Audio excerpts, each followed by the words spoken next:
Hello and welcome. I have a special guest in this episode. It's a fellow colleague of mine and friend from California. And this is Franz. Franz, just please introduce yourself. Yeah, hey guys, I'm Franz Snideman. I live in San Diego, as Martin said, and I am a strength coach for the last 27 years. And I do a lot of health and nutrition coaching, specifically for dads, but I work with a lot of general population. And I've specifically been involved in a lot of kind of advanced rehab and even things as awesome as sprinting, which may intimidate a lot of people. But I've been heavily involved in teaching older people, not older people, just middle-aged people how to sprint. But I think my main focus is in getting the general population, specifically dads, to get us healthy, to get us strong. And I think my specific expertise is more in programming, like how to actually program strength training and exercise. And I'm excited to be here, Martin. It's awesome to catch up with you. And yeah, I look forward to talking about all this. So in this episode, I want to talk about how to start when you're let's say you were injured, the injury is fine, you're not longer injured, everything is good. You have a regular day, you work in an office, and you kind of feel maybe you're middle-aged and you kind of feel that your posture sucks in a way that maybe you lack a bit of strength and you feel it when you just go up the stairs. You kind of need to catch a breath. And let's say it's something that applies to many. So, Franz, the question is, let's assume we have a kettlebell and we have to work with the kettlebell. How would you approach this scenario?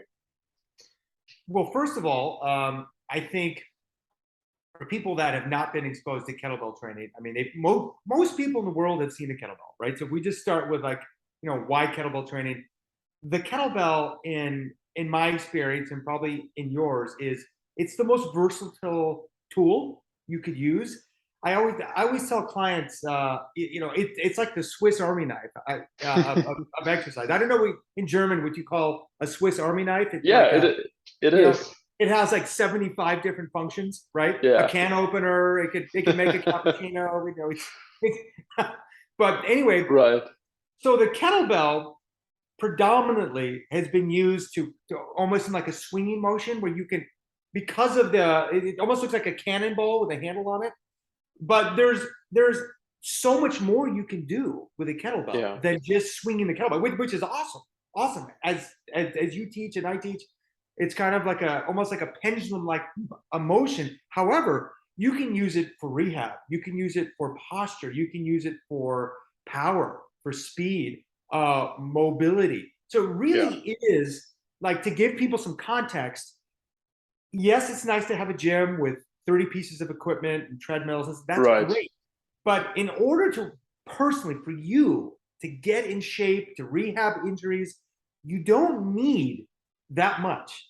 With Yeah. one or two kettlebells, maybe three, you actually can rehab your body.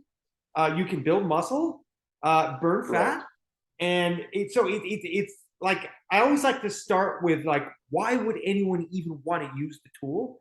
And I think they just have to trust us on this. Like, we've been using it for over a decade. Like, it's a Yeah. very good tool. It's not the only tool, but it is so good if you use it the right way. Yeah.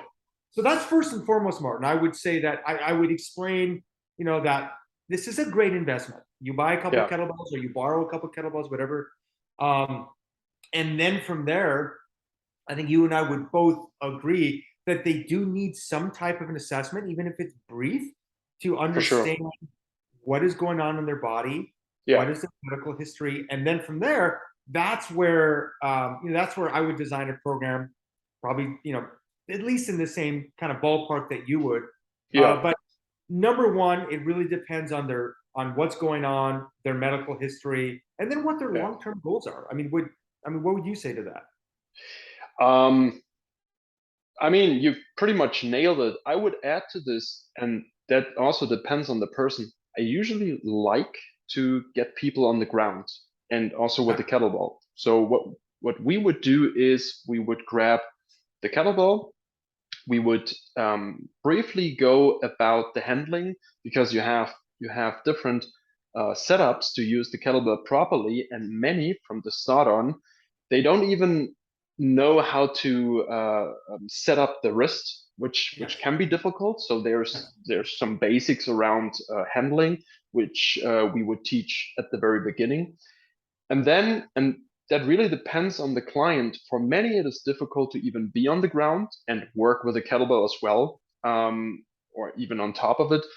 But we would go for the get up. So we would teach them not just the Turkish get up, but we would teach them ways to get back up in a, let's say, smooth way, and work their way up with the weight in each hand. So something like this usually helps to improve perception, like body perception and awareness of where the joint is located without even looking and watching.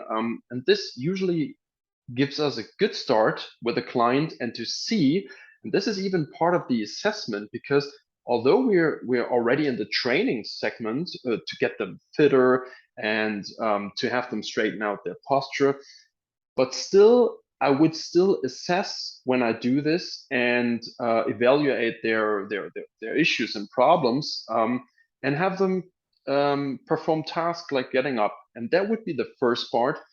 um, and then we, depending on the goals and on the issues, we would maybe focus on very simple things that they could carry out at home, where the risk of injury is just drastically low and not Yes. increasingly high. Because I have clients reaching out to us being not very familiar with kettlebells, yet they heard about swings and snatches and cleans, Yes. and I'm always a bit shy when it comes to teaching them, because it takes a good amount of practice to get them right.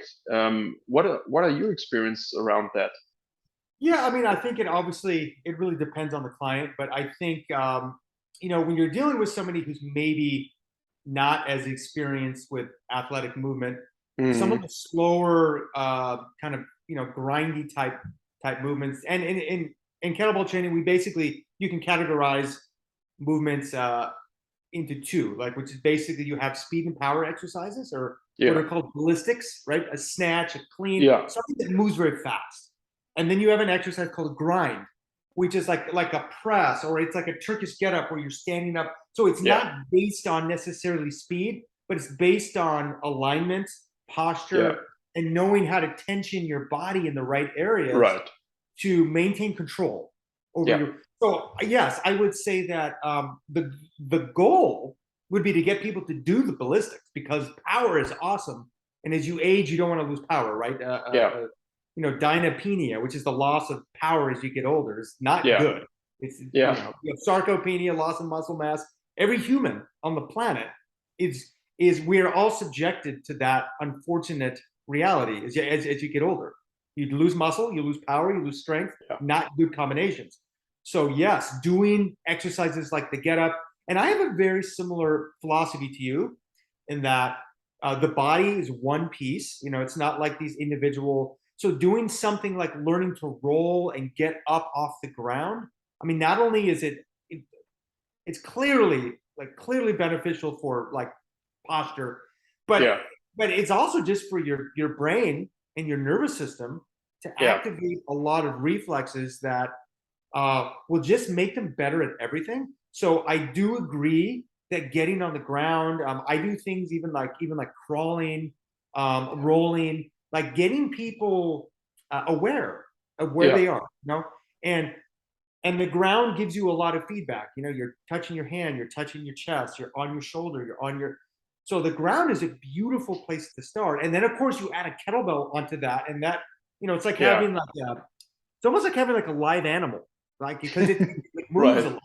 So yeah, it can be a little bit of a challenge in the beginning, but I find for most people, even if in the beginning they're a little intimidated, they quickly like it because mm, it's challenging. Their heart rate gets up. They're just like, I'm working, and like this is different, right? It's like a yeah, different approach towards fitness. But if you think about it, it's a very simple simple. Like Yeah. there was even a research study, and I forget where it's from. It might be from Brazil, but I might be wrong. And it was a study over, done over many years that looked at mortality, like death Hmm. rates and people's ability to get up and down off the ground, right? So as people were unable to get up and down off the ground, obviously death rates went higher. Yeah. So Yeah. so a lot of my clients that have been training at least for over 10 years, they've been training with me. They often say like, what I do and exactly what you do is, Hmm. teaching people functional tasks. Like nothing is more functional than getting a human to get off the Yeah. ground, Yeah. right? Yeah. If you get older and you can't get up and down off the ground, you're screwed. Like That's it. Yeah. you are not a healthy human. Yeah. Right. Yeah. Period. So, and that's why we usually go for movements like the Turkish get up or getting up in general with the weight would usually be like the second step. We have them first just get up with their own body weight. For many, that's all it takes, and that's challenging enough by all means. But then we would add the kettlebell because as you pointed out correctly, it's like a live animal. You have to control so much more in your body, and you really have to activate stabilizers that further on in your day you need to carry stuff, the groceries, to work on your computer. You need those muscles, and therefore we have to kind of tackle them properly. And what is your opinion when, let's say, somebody's coming to you and he saw somebody doing snatches, cleans, and all the ballistics. Yet he isn't capable of really stabilizing his core, his shoulder, his wrist. How would you start with him on the kettlebells? That's a good question. I mean, it depends. I think in general, like when you watch somebody do something, like Hmm. their brain, their nervous system, it's going to you're going to find out just by looking at them what they're used to and what their body is capable of and what it's not capable of, which is a beautiful thing. It's like, okay, well, this is what the person can do.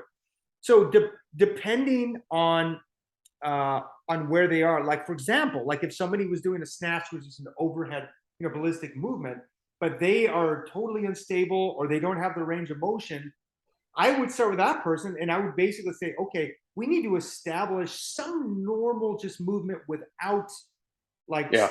a heavy kettlebell overhead. So doing exercises for the upper back, for the what's Hmm. called the thoracic spine, but also, just teaching people general awareness of like, the head needs to sit on top of the body. If somebody's Yeah. here all the time, and most people who are watching this are going to understand that modern life puts us here, right? Yeah. You have your phone, you drive.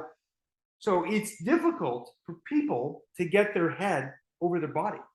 It's very Yeah. difficult. If you're going to do a lot of the kettlebell exercises, you cannot be here. Of course. You right. So we need to establish if they don't own basic movement, then Yeah. I'm gonna have a very difficult time teaching them that. And it would be wrong for me to give them a snatch or some fast overhead Of exercise course. when they don't they should not do that. Now, Yeah. that doesn't mean the exercise is bad. It's a great exercise. It means that it's Yeah. not appropriate for them. So I would have them do more mobility work. I would have them do, maybe they would start like pressing more kind of at an angle. And then over time, if it's appropriate, learn how to Yeah. press lighter weights. And then eventually, if they can even press a heavy weight, which is fine, if Yeah. if their neck is fine, if their shoulder's fine, to get them to be able to get vertical. Yeah. Once they own that, then for that person, I would feel safe giving them a light snatch because Oh yeah. now they have an idea and Yeah. their body is orientated a little bit differently. Yeah. But it's also very encouraging for people when they see the progress. Like, oh wow, I couldn't get my arm overhead, and now I'm over here. I'm Yeah. open. I can breathe. I don't feel like I've got, something bad's going to happen. So I would, that's kind of the thought that I have is that I would Yeah. look at where they can't move. I would try to restore that, but I would even restore it even with basic basic strength training. Like Yeah. I don't have to remove load.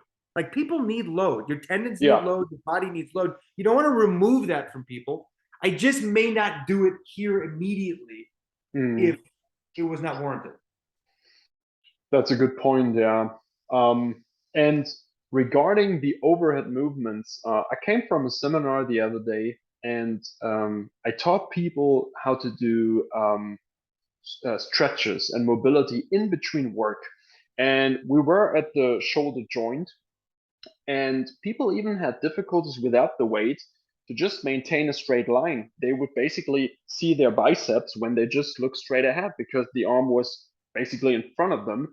And they couldn't reach up to about 180 degrees because they couldn't extend their thoracic spine. Yes. And the thing that I've seen over the years is that when people get to start with a kettlebell or with a dumbbell or with any weight soon overhead, and they can't quite get there, of course, the weight is helping to push further, but eventually they will end up maybe hurting their shoulders just because you're in the passive structures, you're Yes. in the ligaments, you're in the joints, you're in the capsule, and all those rotator cuff muscles and the big movement muscles, they don't even kind of recognize this whole thing, and therefore they just jam and jam in the passive structures, and that creates another issue. So I'm pretty much on the same page here that I would start with maybe movements that are less ballistic. They are dynamic, of course. They should be concentric and eccentric, but yet in a very safe environment, like maybe on the ground, maybe in a half kneeling position, going for um, maybe just carrying and maintaining certain positions, and even going lighter if we're still on this, let's say, torso, upper body Yes. thing. Maybe go for halos, do stuff around the head and the shoulder before even extends fully. That's also my approach. But Franz, do you have like as a takeaway for people who are watching like three great kettlebell exercises you could kind of start with or you would start with? Yeah. I mean, I think for most people, I would start with the Turkish get up, which is the Yeah. exercise that we first talked about on the ground, on your back, arm overhead, where you basically stand up and you end up here. Like that. That would be probably, I mean, as valuable of an exercise just to be a better human, just to be a better mover in your life. And then the second one I would do would be a goblet squat, which is Mm-hmm. basically it's where you hold a kettlebell at the chest and you squat as deep as you can go for your body. And the Yeah. reason I like that is because one, um, for a lot of people that don't move their hips enough, it's going to actively stretch their hips.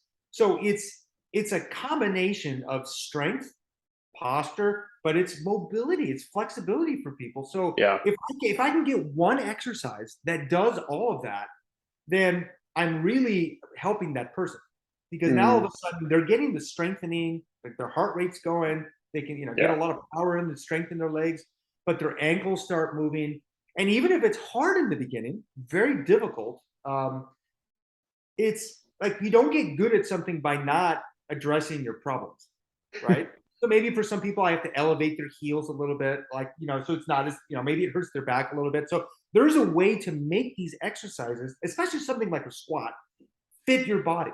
Not everybody's going to look the same. Not everybody's going to, it's not going to, for some people are natural squatters and some people are not, right? Some people are more of like hingers. They're better at like hip hinging. They're not as good at squatting, but it doesn't matter. Still, to be human, to be a better human, you have to squat to some capacity. It may Yeah. not be as deep as yours, but I mean, if that person cannot squat, their body is challenged. So I would say those. So I would start with the get up. I would do the goblet squat. I think is just absolutely awesome. And then I would do some type of a hip hinge, which is Mm-hmm. learning to kind of hard to see here, but where you hinge at your hip joint, not your back, right? You're not Yeah. rounding your back, and learn to pick up objects off the ground, either one-legged, two-legged. So I think really for me, the hinging movement would be a prerequisite for anybody who Yeah. walks into my garage, or if I'm at a gym, or if they do not know how to move from the hips, then they will have problems in their life. They will have Yeah. back pain. Yeah. So it's just encouraging to say, hey, like, no matter how much back pain you've had, or back injuries, or even surgeries, right? Some people have had surgeries. You don't own moving from your hips, because if you did, and you understood how to move at different angles, you would not put stress on your lower back, and then you would not get injured. So for me, it's almost like an ethical, like moral issue for me. Like, I need to teach them how to move from their hips. Yeah. And everybody may start in a different place, but then when I can get them to do that, their back pain gets better. I can eventually have them do a kettlebell swing, right? I can Yeah. have them, like, so it's the gateway, Martin. It's the gateway for power, but for strength, for Yeah. posture, for less back pain, for building muscle in their glutes and in their hamstrings. It's, like the big power muscles. So for me, I would pick those three: get up, goblet squat, and hinge. Now notice I haven't even mentioned like an upper body. I'm a huge upper body. I love like pushing and rowing. I'm not Yeah. against those, but you only gave me three options. So I'm giving you the three that I think would be the most important for humans Yeah. in general. In general. Yeah. I mean, we sometimes, especially when we wrote the last book, and that is all about the get up and functional movement and how we can maintain a healthy body without unnecessary surgeries throughout lifespan. And we sometimes came to the point where we said, hey, wait a minute, when we work with the kettlebell, where is all the pulling movements? And of course, we can do rowing and whatnot, but we figured out, based upon science behind biomechanics, that a lot of work with the kettlebell, especially when you reach the level of getting overhead and Yeah. holding certain positions, even in a side plank and whatnot, that is sufficient enough for your back. And plus, what you just said, I would add this to my sentence: when you're able to hinge from the hip, and when you're able to stabilize the shoulder in different positions, that's sufficient enough to cover all your back strength without Yes. having to do pull-ups in addition to this. Because Yes. if we just stick to the kettlebell, hey, it's fine. You don't need to do pull-ups on this matter. You still be able to train full body Yeah. and don't neglect any muscle along the way. And I think when I bring it down to three exercises, my first would be probably probably the hip hinge first, Yes. because I've seen just too many people not knowing how to even get down properly. And when I Mm. cue them to, hey, just keep your back neutral, they don't even know what it is. It's Yeah. just like a banana. They don't know, they have no clue how to sit their pelvis and how to maybe counterbalance the rest of it. And the hip hinge actually teaches great mobility from the ankles and from the hip, of course, and simultaneously great stability of the lower back, which the lower back desperately needs. And maybe in the second instance, I would go for the get up, because now I know that he transitions safely to the ground. He Yeah. knows how to hinge properly. Well, and thirdly, like, I'm a lunge guy, so I'm probably Yeah. going for lunges. With a kettlebell, it is like you're not using the weight and move the weight around. You hold it kind of tight to yourself, Yeah. but you do lunges with a load. And the beauty in this, in my opinion, that I love to work asymmetrical. That means people have problems. Usually they have a dominancy, left hand, right hand, left leg, right leg. And that creates shear force, that creates problems somewhere in the middle of the body. And once we figure out which side tends to be weaker or even stronger, we kind of want to counterbalance along the way. It's fine that it's not 100%, but it should be in a range of maybe 5 to 10% difference from dominant side to not dominant side. And therefore, for instance, doing lunges with a kettlebell, being asymmetrical, that creates a lot of good muscle work for the core, for the glutes, and all the muscles that actually have to stabilize the spine and the big joints like the shoulder and the hip. So I would probably go for hip hinge. I would go for Turkish get up, and then I would go for lunge. That's my Yeah. three. Well, I would put lunge almost equal with squatting, but Yeah. like you, I think a lot of people have problems with bilateral exercises, which is your feet being the same. So even putting one foot slightly forward in a hip hinge or in a Yeah. squat is, I think, for a lot of people, because the pelvis for most people is not balanced, right? It's shifted, rotated, it's it's inflared, it's out. Like nobody has like a perfectly balanced pelvis. I've never seen one. I've never seen it in my life. So the notion that like everything has to be perfect, like I would agree with you that the like the single leg exercises are where you're have a little more weight on the left leg or a little more weight on the right leg, like for hinging, for squatting. That's actually, I think, going to be more functional than doing like a 500-pound deadlift on a barbell. Oh yeah. Or like I don't do it. I don't have anybody do barbell back squats because I just don't think the risk to benefits there. I think a lot of people, like, it's not a bad movement. It's not like it's evil, but like most people don't need to lift heavy with something on their back. If anything, they need something in front of their body. Like you have a child, or you have some groceries or a kettlebell. Or So the only reason for doing barbell back squatting would be if you're a power lifter. And that's your sport. Right? But for the most part, I agree with you that these asymmetrical exercises, having the load on one side where you have to counteract, that's really smart, because that's life. I 100% think that lunging or stepping patterns, step ups, lunging, like those are life. That's just life. And you want to get strong in those patterns. Right? You and I are in total agreement. I love it. Yeah. I love it. And I think that's a wrap. So we kind of worked you through the topic of, hey, how do I get started? And of course, kettlebell is just one tool. And if I get to choose, if I had like dumbbells, barbells, and kettlebells, I would always go for the kettlebell, because you can do everything with it, and the rest, takes more room. It's very edgy. You have to be careful with your fingers. So the kettlebell is just the perfect tool to begin with once you're looking for kind of additional weight and load. And Franz, thanks for being on, and thanks for the talk. And I'll see you next time. You got it, man. Thanks for having me. That was great.